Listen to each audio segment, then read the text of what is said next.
So our group had the endocrine system. The endocrine system is just going to help the body maintain homeostasis. It's going to help with metabolism, regulation, growth and development.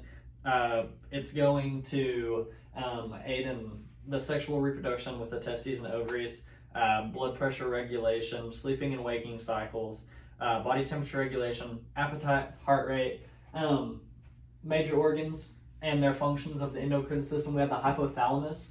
It links the nervous system to the endocrine system via the pituitary gland. It's in the brain. We have the pituitary gland.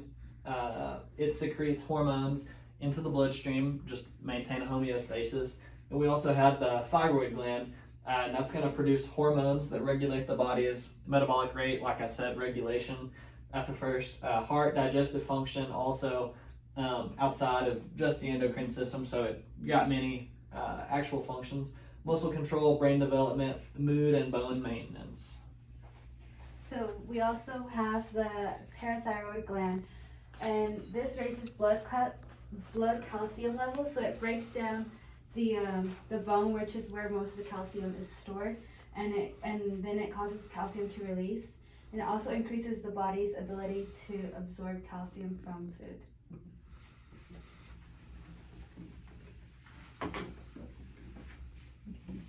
And then we also have the adrenal glands. They produce hormones that help regulate metabolism, immune system, blood pressure, response to stress, and other essential functions like Micheal mentioned before. And then we also have the reproductive glands, which are the ovaries, estrogens, the testes, testosterone, and what hormones do the gonads secrete. Okay, and then we have the pancreas, and it functions as an endocrine gland.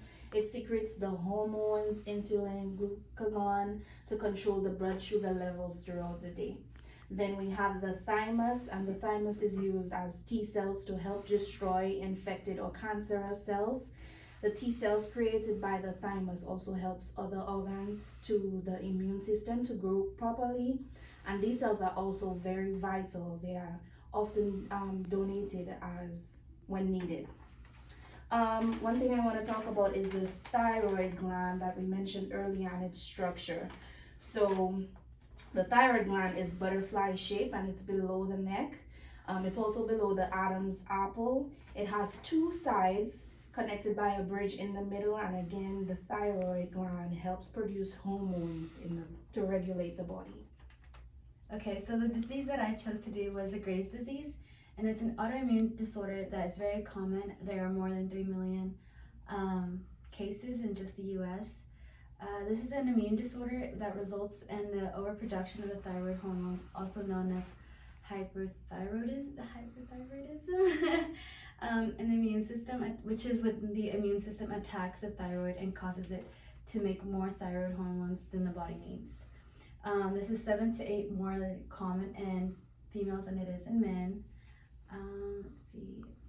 The symptoms are typically caused by the excessive production of thyroid hormones, and some of the symptoms include a racing heartbeat, hand tremors, trouble sleeping, weight loss, muscle weakness, and heat intolerance, and some what's the word I'm looking for? Some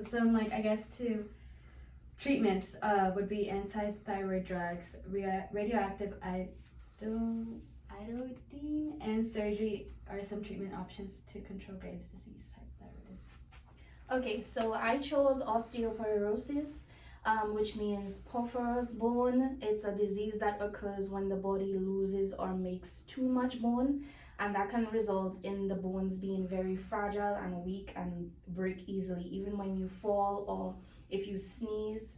When osteoporosis occurs, the holes and spaces in our bones become much larger than in a healthy bone, and this can be seen under a microscope.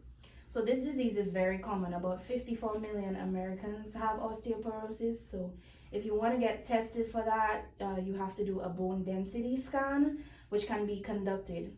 So some risk factors may be alcoholism, anorexia, and much more.